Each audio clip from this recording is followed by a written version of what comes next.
Hello welcome back to my channel education platform by Nap. So कैसे हैं आप सभी? आई होप आप सभी बहुत अच्छे होंगे और पढ़ रहे होंगे। अगर आपने अभी तक पढ़ना स्टार्ट नहीं किया है तो पढ़ना स्टार्ट कर दीजिए, क्योंकि आपके पास बच्चे होंगे कम टाइम। ठीक है, तो आप अगर अभी भी पढ़ना स्टार्ट करते हैं तो अच्छे से अच्छी परसेंटेज आ जाएगी। ठीक है, तो हमने केमिस्ट्री में चैप्टर 1 एंड चैप्टर 2 क्लियर कर लिया है। चैप्टर 3 स्टार्ट हो गया है, पार्ट 1 वीडियो बन चुकी है। अगर आपने वो नहीं देखी है तो वो जाके देखिए। ठीक है, और आज हम स्टार्ट करने वाले हैं पार्ट 2 वीडियो। ठीक है, तो पार्ट 2 वीडियो में क्या है ये देख लेते हैं। ठीक है, पार्ट 1 वीडियो में हमने कुछ प्रॉपर्टीज़ और मेटल एंड नॉन मेटल को ही एक्सप्लेन किया था। ठीक है, तो वो ज़रूर देख लीजिएगा। एंड देन हम स्टार्ट करते हैं आज का सेशन। ठीक है, तो हमने ये बताया था कि मेटल जो होते हैं एक्चुअली क्या होते हैं, हार्ड होते हैं। प्रॉपर्टीज़ पढ़ रहे थे इसकी मेटल एंड नॉन मेटल की। ठीक है, तो मेटल की प्रॉपर्टी हम स्टार्ट कर चुके थे, जिसमें हमने मेलेबल डक्टाइल के बारे में जाना। ठीक है, एक बार वो भी हम रिपीट कर लेंगे। ठीक है, तो मेटल्स क्या होते हैं हमारे, जनरली हार्ड होते हैं। कैसे होते हैं? हार्ड होते हैं। ठीक है, इनका जो नेचर होता है वो कैसा होता है, वो भी स्ट्रॉन्ग होते हैं। आपने देखा होगा जैसे कोई भी मेटल की चीज़ है, लोहे की चीज़ है, तो बहुत ज़्यादा क्या होती है, हार्ड होती है। ठीक है, अब आप नेक्स्ट प्रॉपर्टी पढ़ने वाले हैं मेलिएबल। ठीक है, या मेलिएबिलिटी बोल सकते हैं। तो मेलिएबल और मेलिएबिलिटी जो पॉइंट है, ये पॉइंट ये हैं कि when a metal is converted into a thin sheet it's called the malleability। मतलब ये है कि अगर आप किसी मेटल को क्या कर सकें, थिन शीट में कन्वर्ट कर सकें, तो वो उसकी कौन सी पावर है, मेलिएबिलिटी पावर है। ठीक है, तो आपके इसमें बहुत ही अच्छे वाले कुछ एग्जाम्पल दिए गए हैं। ऐसा होता है ना कि सुपर बेस्ट भी होते हैं हर चीज़ में, तो वैसे ही मेलिएबल में सुपर बेस्ट जो क्वालिटी है वो गोल्ड एंड सिल्वर की मानी गई है। ठीक है, तो गोल्ड एंड सिल्वर में देखिए क्या है हमारा, जो हमारे गोल्ड एंड सिल्वर हैं, हम बात करें सिर्फ अभी गोल्ड की। ठीक है, तो गोल्ड एंड सिल्वर के हमारे मोस्ट मेलिएबल मेटल हैं। ठीक है, अब हम बात करने वाले हैं डक्टिलिटी की। डक्टिलिटी क्या होता है? ठीक है, the ability of metal to be drawn into thin wire is called ductility. Means to say that, ये मतलब है इसका कि जो मेटल की प्रॉपर्टी है वो हमने मेलिएबल में देखी, लेकिन डक्टाइल में ये होता है कि हम मेटल को क्या कर सकते हैं, वायर में कन्वर्ट कर सकते हैं। When a wire is converted into the when a metal is converted into the wire, that's called the ductility. It's called the ductility. इसका मतलब ये है कि अगर कोई मेटल मान लीजिए वायर में कन्वर्ट हो जाता है, ठीक है, तो उसे हम क्या कहते हैं, वो प्रॉपर्टी उसकी क्या कहलाती है, डक्टिलिटी कहलाती है। ठीक है, तो मेटल को हम क्या कर सकते हैं, थिन शीट में कन्वर्ट कर सकते हैं। ठीक है, वायर में कन्वर्ट कर सकते हैं। और इसका एक एग्जाम्पल है डक्टाइल का गोल्ड। क्या है? गोल्ड। तो गोल्ड जो है हमारा मोस्ट डक्टाइल मेटल है। ठीक है, इससे क्या कर सकते हैं हम, लंबी से लेंथ ऑफ वायर बना सकते हैं। 1 ग्राम ऑफ गोल्ड का जो है, इससे हम कम से कम 2 किलोमीटर की लेंथ का वायर बना सकते हैं। ठीक है, क्या बना सकते हैं, वायर बना सकते हैं। ओके, नेक्स्ट देखते हैं। हमारे पास और भी बहुत सारी चीज़ें, तो मेलिबल और डक्टाइल हमने पढ़ लिया है। ठीक है, ये दोनों ही डिफरेंट है और डिफरेंट डिफरेंट फेजेस में हमारी हेल्प करती है। ठीक है, नेक्स्ट देखते हैं हमारा क्या है। ओके, सो यहाँ है हमारा। अब आते हैं हम, हमें पता है कि मेटल जो होता है good conductor of heat and electricity बहुत होता है। ठीक है, दोनों ही है ये, good conductor of heat and electricity दोनों। तो ठीक है, सो ये मेल्टिंग पॉइंट जो होता है मेटल का वो बहुत ज़्यादा हाई होता है, ऐसा कहा गया है। तो ऐसा क्यों होता है, इसका रीज़न ये भी है। ये रीज़न है कि हमारे जो मेटल होते हैं, देखिए मेल्ट का मतलब आपको पता होता है कि पिघल जाना। क्या जाना? पिघल जाना। तो कोई भी चीज़ जिस पॉइंट पे मेल्ट हो जाती है वही उसकी मेल्टिंग पॉइंट कहलाती है। तो अगर आप किसी मेटल को हीट करते हैं, उसे मेल्ट करना चाहते हैं, तो क्या करेंगे? क्या वो ईजिली मेल्ट हो जाएगा? नहीं होगा ना। उसे एक बहुत ज़्यादा अच्छी वाली टेम्परेचर चाहिए ना, बहुत ज़्यादा क्या चाहिए उसको, टेम्परेचर चाहिए, एनर्जी चाहिए मेल्ट होने के लिए। तो जब उसे ज़्यादा नीड चाहिए होगी तो that's called the high melting point. वही क्या कहलाएगा, आपका हाई मेल्टिंग पॉइंट लगेगा, क्योंकि इसे पिघलने के लिए क्या चाहिए, ज़्यादा से ज़्यादा एनर्जी चाहिए। ठीक है, इसीलिए इसकी मेल्टिंग पावर जो होती है वो क्या होती है, ज़्यादा होती है। The best conductor of heat silver and the copper है हमारे। देखो बेस्ट कंडक्टर ऑफ हीट कौन कौन से हैं हमारे, silver and copper. Lead and mercury जो है वो पुअर कंडक्टर ऑफ हीट कहलाते हैं। तो इसमें आपके बेस्ट एंड वरोस्ट के बारे में बताया गया है। होते हैं जो हम घर में यूज़ करते हैं इलेक्ट्रिक वायर, तो उनके ऊपर एक कोटिंग होती है जिसका नाम क्या होता है, पीवीसी, पॉली विनाइल क्लोराइड। तो ये कोटिंग इसलिए होती है कि जिससे कि क्या हो कि वायर्स जो है वेट वो मौसम हो, मान लीजिए कि ठंडी का मौसम हो जाए या फिर मॉइस्चर आ जाए वहाँ पे, तो उसकी वजह से करंट जो है स्प्रेड ना हो, इस वजह से उसकी कोटिंग होती है। इंसुलेटेड कोटिंग भी कहते हैं इसको। ठीक है, ओके, सो नेक्स्ट देखते हैं क्या है हमारा, नॉन मेटल के बारे में है कुछ चीज़ें, तो मेटल भी देख लेते हैं। अच्छा, एक चीज़ और है, आपका जो मेटल है उसमें एक प्रॉपर्टी होती है, जैसे कि हार्ड मेटल हो मान लीजिए, तो वो अगर किसी चीज़ से स्ट्राइक हो, ठीक है, अगर वो किसी चीज़ से स्ट्राइक मतलब टकराए किसी चीज़ से, तो उस पर से एक साउंड आती है जिसे हम क्या कहते हैं, सोनोरस प्रॉपर्टी कहते हैं। क्या कहते हैं, मेटल की कौन सी प्रॉपर्टी, सोनोरस प्रॉपर्टी कहते हैं। ठीक है, तो वो प्रॉपर्टी ये कहती है कि मेटल्स जो है वो साउंड प्रोड्यूसिंग एलिमेंट है। मतलब कि अगर वो थोड़ा सा भी किसी से टकरा जाए तो उनमें से साउंड आती है। क्या आती है? साउंड आती है, तो वही हमारे क्या कहलाते हैं, सोनरस प्रॉपर्टी कहलाते हैं। तो ये गुड सोनरस एलिमेंट्स भी हैं, जैसे कि आपने स्कूल्स में देखा होगा कि बेल रिंग करती है, तो मेटल की तो होती है जिस पर रिंग वो करते हैं, ठीक है। तो क्या है उसमें क्या है, सोनरस प्रॉपर्टी है। अब यही प्रॉपर्टी हम देखने वाले हैं नॉन मेटल में, कि नॉन मेटल में किस तरीके से एक्ट करती है ये सारी प्रॉपर्टी, ठीक है। तो नॉन मेटल में देखते हैं हम क्या है। सो नॉन मेटल में कि सबसे पहले ये होता, जान लीजिए कि नॉन मेटल होता क्या है। नॉन मेटल वो होता है जिसके अंदर से क्या होता है, करंट फ्लो नहीं कर सकता है, ठीक है। ये क्या होता है नॉन मेटल, इसलिए सॉरी नॉन मेटल जो होते हैं ना मोस्टली क्या होते हैं, कार्बन एलिमेंट होते हैं, ठीक है। कार्बन एलिमेंट होते हैं, प्लस सल्फर भी हो सकता है, आयोडीन हो सकता है, ऑक्सीजन होता है, और हाइड्रोजन हो सकता है, ठीक है। तो ये सारे एग्जाम्पल्स हैं किसके, नॉन मेटल के एग्जाम्पल्स हैं, ठीक है। अब जो नॉन मेटल है वो क्या होते हैं, सॉलिड फॉर्म में होते हैं और गैसेस फॉर्म में होते हैं, ठीक है। लेकिन एक ऐसा एलिमेंट है जो कि लिक्विड फॉर्म में होता है, जिसे हम क्या कहते हैं, ब्रोमाइन, ठीक है। तो इसे ब्रोमीन भी बोलते हैं, कुछ लोग ब्रोमाइन भी बोलते हैं, ठीक है। तो ये एक्सेप्शन केस है जो कि वेरी शॉर्ट में आ सकता है, ठीक है। मोस्टली किस में पाए जाते हैं, सॉलिड एंड गैसेज में पाए जाते हैं, ठीक है। बट एक एक्सेप्ट ब्रोमीन है जो कि लिक्विड स्टेट में पाए जाते हैं, जैसे कि जैसे मेटल में भी था एक मरकरी, वैसे ही मरकरी जो है वो किस फॉर्म में पाया जाता है, लिक्विड फॉर्म में। बाकी मोस्टली क्या होते हैं हमारे, सॉलिड फॉर्म में ही होते हैं, ठीक है। अब आगे देखते हैं कि आगे हमारा क्या है, ठीक है। सो आगे हमारी फर्स्ट प्रॉपर्टी आ जाती है कि all metal is except mercury exist as a solid at room temperature. जितने भी मेटल्स हैं हमारे वो कैसे एग्जिस्ट करते हैं हमारे, ओके।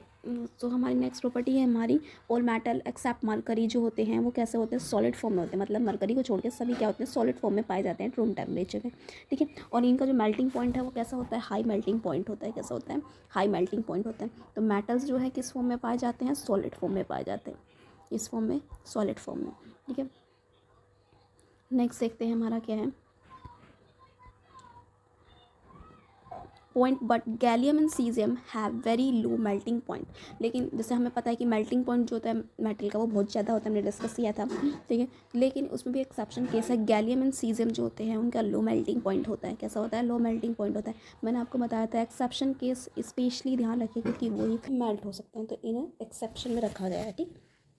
तो मेल्टिंग पॉइंट क्या होता है, हाई होता है, ठीक है। कैसा होता है, हाई होता है, बट गैलियम एंड सीजियम को छोड़कर, ठीक है। गैलियम एंड सीजियम को छोड़कर। नेक्स्ट पॉइंट देखते क्या है, iodine is a non metal but it is lustrous. Okay, iodine क्या है, हमारा एक नॉन मेटल है और नॉन मेटल होते हुए भी ये लस्ट्रस है। कैसा है, लस्ट्रस। अब आपको नॉन मेटल की प्रॉपर्टी में एक एडिशन है कि जो नॉन मेटल होते हैं वो क्या होते हैं, लस्ट्रस नहीं होते। मेटल्स जो होते हैं वो लस्ट्रस होते हैं, मतलब शाइनिंग सरफेस होता है, ठीक है। लेकिन नॉन मेटल का शाइनिंग सरफेस नहीं होता। लेकिन एक्सेप्शन केस उसमें भी है कि जो आयोडीन है वो क्या होता है हमारा, क्या है हमारा, लस्ट्रस है। क्या है, लस्ट्रस है, ठीक है। नेक्स्ट देखते हैं, carbon is a non metal but that can exist in different form, each form is called allotropes. तो आपने कार्बन के बारे में सुना होगा। कार्बन क्या है, कार्बन एक नॉन मेटल है, ठीक है, जो कि डिफरेंट डिफरेंट फॉर्म में रह सकता है, जिसे हम एलोट्रोप्स कहते हैं, ठीक है। तो इसके ऊपर चैप्टर भी है आपका, ठीक है, कार्बन एंड इट्स कंपाउंड। उसमें एलोट्रोप्स के बारे में बताया गया है, इसके 3 एलोट्रोप्स के बारे में उसमें बात की गई है। तो पहला एलोट्रोप्स क्या है, उसमें डायमंड है, ठीक है। डायमंड क्या है, कार्बन से बना हुआ है और वो कैसा होता है, हार्ड सब्सटेंस होता है, ठीक है। हाई मेल्टिंग पॉइंट भी होता है, बॉइलिंग पॉइंट भी होता है। अनदर क्या है, ग्रेफाइट है। ग्रेफाइट भी क्या है आपका, एलोट्रोप्स ऑफ कार्बन है, ठीक है। ये क्या कर सकता है, कंडक्ट कर सकता है इलेक्ट्रिसिटी। तो हमने 2 पढ़े हैं, तीसरा और है बकमिंस्टर फुलरेंस। उसके बारे में ज़्यादा डिटेल नहीं है, ये 2 जो ज़्यादातर पूछी जाती है, ठीक है। तो क्या है, डायमंड एंड ग्रेफाइट। तो डायमंड क्या होता है, हार्ड होता है, ठीक है। और ग्रेफाइट क्या होता है कि करंट एग्जिस्ट कर सकता है, उसके अंदर करंट फ्लो कर सकता है, सॉरी, ठीक है। एल्कली मेटल के बारे में बात करें, जैसे एल्कली मेटल हमारे लिथियम, सोडियम, पोटेशियम, ये सभी क्या होते हैं, सॉफ्ट होते हैं। ये क्या होता है कि नाइफ से भी इजीली कट हो सकते हैं। तो हमने पढ़ा था कि जो आपके मेटल होते हैं वो क्या होते हैं, हार्ड होते हैं। कैसे होते हैं, हार्ड होते हैं, ठीक है, और हार्ड होते हैं। लेकिन कुछ एल्कली मेटल ऐसे हैं जैसे कि लिथियम, सोडियम, पोटेशियम, ये सभी क्या है, सॉफ्ट है, ये ईजिली हम नाइफ से भी कट कर सकते हैं और इनका जो डेंसिटी होती है वो कम होती है, ठीक है। मेल्टिंग पॉइंट भी इनका कम होता है, ठीक है। नेक्स्ट देखते हैं क्या है हमारा,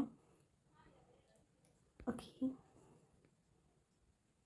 अब यहाँ पे एक पॉइंट है हमारा, देखिए क्या है point, most non metal produce acidic oxide when dissolve in water. On the other hand most metal give rise be to be basic oxide. ठीक, तो क्या है, एक हमारे कुछ नॉन मेटल्स ऐसे हैं, नॉन मेटल ऐसे हैं, अगर हम उन्हें क्या करें, प्रोड्यूस, जब हम उन्हें वाटर में ऐड करेंगे, मान लीजिए कोई भी नॉन मेटल है, नॉन मेटल को अगर हमने वाटर में डिसॉल्व किया तो वो हमें क्या देते हैं, एसिडिक ऑक्साइड देते हैं। क्या देते हैं, एसिडिक ऑक्साइड देते हैं, ठीक है, वो एसिडिक ऑक्साइड देते हैं।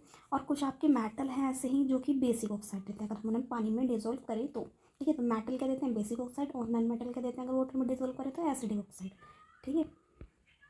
नेक्स्ट है हमारा केमिकल प्रॉपर्टी के बारे में पढ़ने वाले। अभी तक हमने जो पढ़ा वो फिजिकल प्रॉपर्टी के अंडर में आता है। जैसे कि हमने यहाँ पे देखा, एग्जांपल देख लेते हैं। क्या देखा हमने, बेस्ट कंडक्टर पढ़ा, मतलब हीट एंड इलेक्ट्रिसिटी के बारे में पढ़ा, ठीक है। अब क्या हमने मेलिएबल डक्टाइल के बारे में पढ़ा, हार्ड होते हैं नेचर में, ये पढ़ा। सोनोरस होते हैं, तो जो आपके नॉन मेटल होते हैं वो क्या होते हैं, सोनोरस नहीं होते हैं, वो साउंड प्रोड्यूस नहीं करते। लेकिन जो मेटल होते हैं वो सोनोरस होते हैं, वो साउंड प्रोड्यूस कर सकते हैं। लस्ट्रस पढ़ा, लस्ट्रस क्या होते हैं, मेटल लस्ट्रस होते हैं, और नॉन मेटल लस्ट्रस नहीं होते। जितने भी एक्सेप्शन केस हैं उन्हें अच्छे से पढ़ना है, क्योंकि वही क्या होते हैं, वेरी शॉर्ट में मोस्टली आते हैं, ठीक है। अब जितने भी आपकी केमिकल प्रॉपर्टीज़ है मेटल की, वो हम पढ़ने वाले हैं कि अगर हमने इस मेटल को इसमें डाल दे तो क्या होगा, इस मेटल को इसमें डाल दे तो क्या होगा, वही सारी चीज़ें क्या होंगी, केमिकल प्रॉपर्टी में आती हैं, ठीक है। नेक्स्ट देखते हैं हमारा, what happen when metal are burn in air. अगर मान लीजिए किसी भी मेटल को हमने बर्न किया एयर में तो क्या होगा, हमें ये पता होना चाहिए। तो अगर हम किसी मेटल को बर्न करते हैं एयर में तो उसका क्या होगा, मेटालिक ऑक्साइड बनेगा। क्या बनेगा, मेटालिक ऑक्साइड बनेगा। जैसे मान लीजिए कोई भी मेटल है, हमने उससे बर्न करेंगे तो वो ऑक्सीजन से रिएक्ट करेगा, ऑक्सीजन से रिएक्ट करेगा तो क्या बनेगा, मेटालिक ऑक्साइड बनेगा। ऐसे ही हम एग्जाम्पल ले लेते हैं, जैसे कि हमारा यहाँ पे कॉपर है, हमने ऑक्सीजन की प्रेजेंस में इसे रिएक्ट करा है तो क्या बना, कॉपर ऑक्साइड।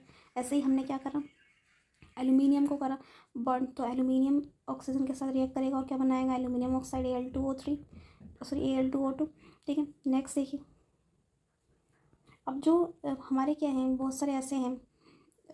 अब जैसे कि बहुत सारी चीज़ें रिएक्शंस हमने पढ़ ली कि एयर के प्रेजेंस में क्या होगा। अब हम कुछ पढ़ने वाले हैं कि अगर हमने मान लीजिए कुछ चीज़ें हमने हाइड्रोक्लोरिक एसिड के साथ रिएक्ट की तो क्या बनेगा, इस केमिकल के साथ रिएक्ट की तो क्या बनेगा, ये सभी हमें पता होना चाहिए, ठीक। How copper oxide react with hydrogen chloride? We have learned that metal oxide are basic in nature, but same metal oxide such as aluminium oxide, zinc oxide, etc. shows both acidic and as well as base behavior. तो क्या है, हमने ये पढ़ा कि अभी जो हमारे मेटल्स होते हैं, मेटल हमेशा हमें क्या देते हैं, हमें क्या देते हैं, मेटल ऑक्साइड देते हैं, लेकिन वो कैसे होते हैं, बेसिक इन नेचर होते हैं, ठीक है। लेकिन कुछ मेटल्स ऐसे भी हैं जो कि हमें एसिडिक और बेसिक दोनों ही बिहेवियर देते हैं, दोनों ही बिहेवियर शो करते हैं। जैसे कि एल्यूमिनियम ऑक्साइड है, जिंक ऑक्साइड है, ये सभी है, मतलब जितने भी ऑक्साइड वाले मेटल आते हैं वो, ठीक है, वो क्या देंगे आपको, एसिडिक नेचर देंगे और बेसिक नेचर दोनों ही देते हैं। मतलब मोस्टली क्या आपको देते हैं, आपको देते हैं बेसिक नेचर में पाए जाते हैं, ठीक है। अब देखिए यहाँ पे ऐसा जो दोनों तरह का बिहेवियर शो करे, मतलब कि एसिडिक भी और बेसिक भी, ठीक है, और प्रोड्यूस करे सोल्ट, ठीक है। मान लीजिए कोई भी दो केमिकल्स हैं, ठीक है, हमने ले लिए कोई भी दो सब्सटेंस समझ लीजिए, जैसे कि मान लीजिए एक तरफ एसिड है एक तरफ बेसिक है, तो वो दोनों अगर रिएक्ट करते हैं तो वो क्या बनाते हैं, हमारे एम्फोटिक ऑक्साइड्स कहते हैं उसको, क्या कहते हैं, एम्फोटिक ऑक्साइड्स। जैसे कि हम एग्जाम्पल में भी देखने वाले हैं, नहीं पहले हम ये देख लेते हैं एल्यूमिनियम ऑक्साइड कैसे बनता है। तो एल्यूमिनियम और हाइड्रोजन और क्लोराइड से रिएक्ट करेगा तो AlCl3 और H2O बनेगा, ठीक है। ऐसे ही हमने इसको क्या करा, NaOH बेसिक से रिएक्ट कर दिया तो क्या बनेगा हमारा, सोडियम एल्यूमिनेट बन गया, ठीक है। ऐसे ही वाटर से हमने रिएक्ट कराया, हमने इसको जो फिर क्या बन गया, NaOH बन गया, किसको रिएक्ट कराया, Na2O को, ठीक है। नेक्स्ट देखते हैं क्या है ये,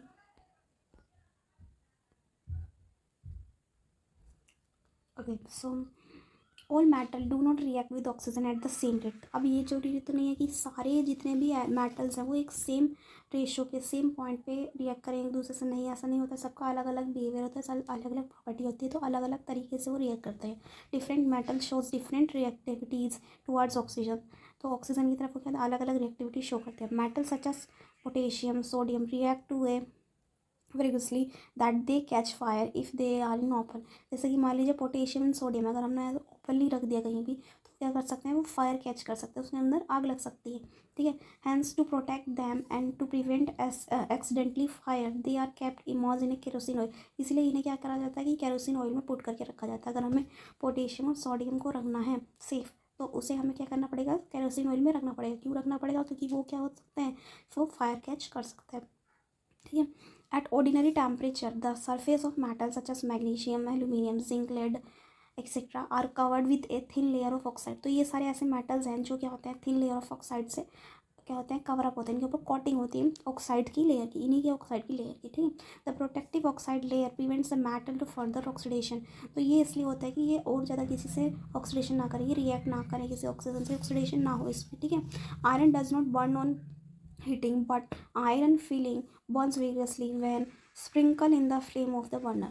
तो क्या होता है, जो आयरन होता है वो इजीली बर्न नहीं होता है, बट लेकिन आयरन की फीलिंग्स अगर हो तो वो क्या कर सकता है कि वो बर्नर को फ्लेम, बर्नर में फ्लेम प्रोड्यूस कर सकता है। Copper does not burn, copper कभी भी बर्न नहीं होता है, but the hot metal is coating with A black coloured layer of copper oxide. तो जो कॉपर होता है उसमें क्या होता है, इस पर क्या होती है, लेयर होती है किस चीज़ की, कॉपर ऑक्साइड की होती है। Silver and gold do not react with oxygen even at high temperature. तो ये एक्सेप्शन केस आ गया हमारा, ये सिल्वर और गोल्ड जो होते हैं वो रिएक्ट नहीं करते हाई टेम्परेचर पे भी, ठीक है। तो इसमें क्या होता है कि कोटिंग किस लिए होती है, कोटिंग इसलिए होती है कि ये क्या हो सके, एनवायरनमेंट से ऑक्सीडेशन से रिएक्ट ना करें, इसलिए हम इस पर क्या करते हैं, कोटिंग करके रखते हैं। किसी भी मेटल पे कोटिंग होती है जिससे वो क्या करे, एनवायरनमेंट से रिएक्ट ना करे, ठीक है।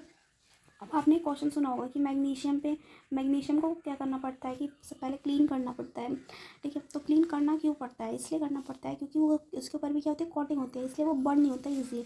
इसीलिए क्या करते हैं, उससे पहले हमने उसके ऊपर की कोटिंग हटाते हैं रब करके, ठीक है। देन हम क्या कर सकते हैं, उससे बर्न कर सकते हैं, ठीक है।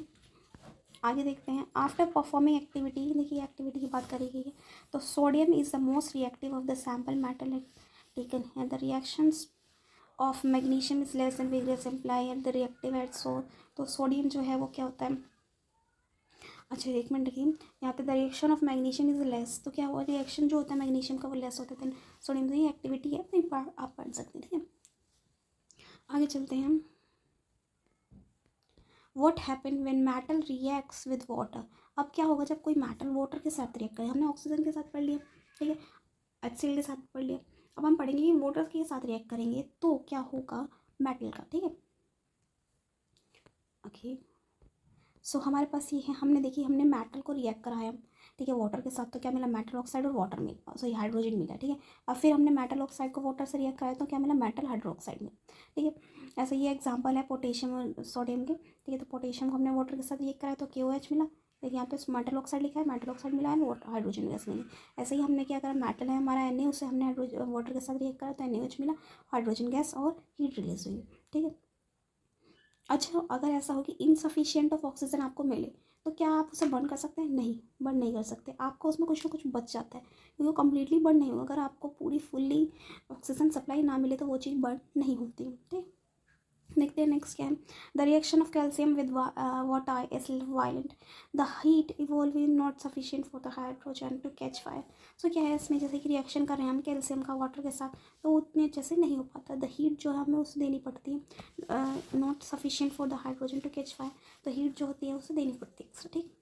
नीचे कुछ कुछ केमिकल्स ऐसे होते हैं जिसमें क्या होता है कि हम मतलब कि वो रिएक्ट करने के लिए एक्स्ट्रा हीट की नीड होती है, ठीक है। तो वो हीट हम उन्हें प्रोवाइड करते हैं, ठीक है, जिससे कि वो कंप्लीट क्या कर सके, रिएक्ट कर सके। नेक्स्ट देखते हैं क्या है हमारा, calcium starts floating because use the bubbles of hydrogen gas form stick on the surface of the matter। देखिए यहाँ पे हमारा कैल्शियम का एक रिएक्शन दिखा है, कैल्शियम हाइड्रोजन के साथ वाटर के साथ रिएक्ट करेगा और कैल्शियम हाइड्रोक्साइड बनाएगा, ठीक है, और क्या बनाएगा, वाटर हाइड्रोजन, ठीक है। तो कैल्शियम जो है उसमें क्या होगा, अगर उस जो भी आपका बीकर है जिसमें भी आप बना रहे हैं केमिकल, तो उसमें से क्या होगा, हाइड्रोजन गैस फॉर्म होगी। तो हाइड्रोजन गैस अगर उसमें फॉर्म होती है तो उसमें क्या दिखाई देंगे, आपको बबल्स दिखाई देंगे। जिस भी केमिकल रिएक्शन में आपको ऐसा लगे कि बबल्स हो रहे हैं तो इसका मतलब वहाँ पे क्या प्रेजेंट है, आपका हाइड्रोजन गैस प्रेजेंट है, ठीक है। Magnesium does not react with cold water, magnesium जो होता है वो कोल्ड वाटर के साथ रिएक्ट नहीं करता, क्यों नहीं करता, it reacts with hot water, क्यों करता है, किसके साथ रिएक्ट करता है, हॉट वाटर, गर्म पानी के साथ रिएक्ट करता है to form magnesium hydroxide and hydrogen, जिससे वो क्या बना सके, मैग्नीशियम हाइड्रोक्साइड बना सके और हाइड्रोजन बना सके। It also start floating due to the bubbles of hydrogen gas stick to its surface. तो इस वजह से ये क्या होता है, इसमें से भी क्या होता है, बबल्स दिखाई देते हैं क्योंकि इसमें भी क्या प्रेजेंट होता है, आपका हाइड्रोजन गैस प्रेजेंट होता है, ठीक है। देखते हैं क्या है, metal like aluminium iron and zinc do not react either with cold और हॉट वाटर। अब कुछ ऐसे भी होते हैं, जो कुछ मेटल ऐसे होते हैं जो ना ही गर्म पानी के साथ ना ही ठंडे पानी के साथ किसी के साथ रिएक्ट नहीं करते, तो वो क्या करते हैं, but they react with steam to form the metal oxide and hydrogen. तो वो किसके साथ रिएक्ट करते हैं, स्टीम के साथ रिएक्ट करते हैं, किसके साथ, स्टीम के साथ रिएक्ट करते हैं, ठीक है। तो स्टीम के साथ रिएक्ट करके क्या बनाते हैं, देखिए यहाँ पे हमारा एग्जाम्पल है, जैसे कि एल्यूमिनियम है, वो हमने वाटर के साथ रिएक्ट करा है तो क्या बना, Al2O ठीक है, और प्लस 3H2। ओके, सो ऐसे ही Fe है हमारा H2O के साथ रिएक्ट करा तो Fe3O4 बना हमारा, और hydrogen. Metal such as lead, copper, silver and gold do not react with water at all. तो ये कुछ मेटल हैं जो कि क्या करते हैं, हमारे वाटर के साथ रिएक्ट नहीं करते। ठीक है, तो याद रखेंगे इन पॉइंट्स को कि कौन कौन से मेटल हैं। वो लेड है, ठीक है, कॉपर है, सिल्वर एंड गोल्ड है। ठीक है, what happen when metal react with acid. क्या होगा कि मेटल अगर एसिड के साथ रिएक्ट करें तो सॉल्ट गैस मिलेगा प्लस हाइड्रोजन गैस मिलेगी। ठीक है, अब यहाँ पे हमें देखिए कुछ एक्स दे रखा है important. Hydrogen gas is not evolve when a metal react with nitric acid. अगर नाइट्रिक एसिड के साथ हाइड्रोजन गैस अगर रिएक्ट कर रहा है, ठीक है, तो अभी आगे देखते हैं क्या है हमारा। ठीक है, नेक्स्ट देखते हैं हमारा है मेटल जो है हमारा अगर डाइल्यूट एसिड के साथ रिएक्ट करेगा तो क्या बनाएगा हमारा सॉल्ट एंड हाइड्रोजन। क्या बनाएगा, सॉल्ट एंड हाइड्रोजन। ठीक है, ये याद रखिए। रिएक्शंस को अगर आपने लर्न कर लिया या फिर समझ लिया तो कंप्लीट चैप्टर आपके हैंड में है, आपके माइंड में फिक्स्ड है। ठीक है, अगर रिएक्शंस नहीं आती है तो बड़ी प्रॉब्लम होगी, क्योंकि रिएक्शंस जो है ना उस पर बहुत सारे क्वेश्चंस आते हैं। बेसिस ऐसा पूछ लेता है कि इसके साथ अगर इसको रिएक्ट करेंगे तो क्या बनेगा, इसके साथ इसको रिएक्ट करेंगे तो क्या बनेगा। तो इस टाइप के क्वेश्चंस आते हैं एग्जाम में, तो इसलिए आपको चार टॉपिक से किस टाइप के क्वेश्चन बन सकते हैं। ठीक है, तो ये क्वेश्चंस जो हैं आपकी हेल्प करेंगे, फिर आपको आइडिया रहेगा कि किस बेसिस पे किस अकॉर्डिंग हमें पढ़ना है। ठीक है, तो अगर आप इस पॉइंट को याद रखेंगे कि कहाँ से आपको किस तरीके से पढ़ना है तो आपका एग्ज़ाम अच्छे से हो सकता है। ठीक है, तो आगे देखते हैं क्या है हमारा। अब हमने ये तो पढ़ लिया कि क्या होता है कि अगर हम मेटल को डाइल्यूट एसिड के साथ रिएक्ट करें तो सॉल्ट गैस मिलेगा प्लस हाइड्रोजन गैस मिलेगी। ठीक है, अब यहाँ पे हमें देखिए कुछ एक्स दे रखा है important. Hydrogen gas is not evolve when a metal react with nitric acid. अगर नाइट्रिक एसिड के साथ हाइड्रोजन गैस अगर रिएक्ट कर रहा है, ठीक है, sorry, okay, so hydrogen gas is not evolve when a metal react with nitric acid. मान लीजिए कोई भी मेटल है वो नाइट्रिक एसिड के साथ रिएक्ट कर रहा है तो उसमें से हाइड्रोजन गैस इवॉल्व नहीं होगी, मतलब हाइड्रोजन गैस उसमें से निकलेगी नहीं। इट इज़ बिकॉज, ये ऐसा क्यों होता है, क्योंकि HNO3 जो है हमारा नाइट्रिक एसिड जो है, नाइट्रिक एसिड का फॉर्मूला याद रखेंगे क्योंकि ये भी इंपॉर्टेंट है। नाइट्रिक एसिड का फॉर्मूला है HNO3। अच्छा, नाइट्रस एसिड हो तो HNO2। ठीक है, अब देखिए क्या है यहाँ पे, देख लेते हैं हम, क्योंकि ये क्या है, ऑक्सीडाइजिंग एजेंट है। क्या है, ऑक्सीडाइजिंग एजेंट है। It oxidise the hydrogen produce to a water itself get reduce to any nitrogen gas NO2 NO3। इस तरीके से क्या हो सकता है, क्या होगा कि जैसे हमारे वेरियस जैसे कि मान लीजिए ये रिएक्ट करता है तो जो भी आपका ऑक्सीडाइजिंग एजेंट है, जैसे कि आपका ये क्या है कि ऑक्सीडाइजिंग एजेंट है आपका नाइट्रिक एसिड। ठीक है, तो ऑक्सीडाइजिंग एजेंट की होने की वजह से ये क्या करेगा, जो भी आपका उसमें बचता है वो ऑक्सीजन के साथ रिएक्ट करेगा और वो क्या करेगा, रेजिड्यू छोड़ेगा ही नहीं। तो रेजिड्यू छोड़ेगा ही नहीं तो आपका क्या होगा, आपका हाइड्रोजन गैस उसमें बनेगी ही नहीं। ठीक है, बट मैग्नीशियम एंड मैग्नीज जो है आपका रिएक्ट करते हैं with dilute HNO3 to evolve H2 gases. ठीक है, तो क्या है, मैग्नीशियम है और मैग्नीज है तो वो क्या कर सकते हैं, वो डाइल्यूट एसिड के साथ रिएक्ट करते हैं। लेकिन डाइल्यूट कौन सा, नाइट्रिक एसिड डाइल्यूट फॉर्म में अगर हो तो वो रिएक्ट करते हैं और क्या बनाते हैं, हमारे हाइड्रोजन गैस इवॉल्व कर सकते हैं। ठीक है, the rate of a formation of bubbles was the faster in the case of magnesium. Magnesium अगर प्रेजेंट हो अगर केमिकल में तो वहाँ पे क्या होगा, आपके बबल्स जो निकलेंगे वो क्या हो जाएंगे, ज़्यादा हो जाएंगे, उनका अमाउंट क्या हो जाएगा, ज़्यादा हो जाएगा। ठीक है, the reaction also the most exothermic in the case. और इस टाइम में जो रिएक्शन होगी वो क्या कहलाएगी, आपकी मोस्ट एक्सोथर्मिक हो जाएगी। तो एक्सोथर्मिक अभी डिटेल में बात करेंगे क्या होता है। The reactivity The reactivity decreases in the order MgAlZnFe. In the case of a copper, no bubble was seen. The temperature also remained unchanged. This shows the copper does not react with dilute HCl. Sorry.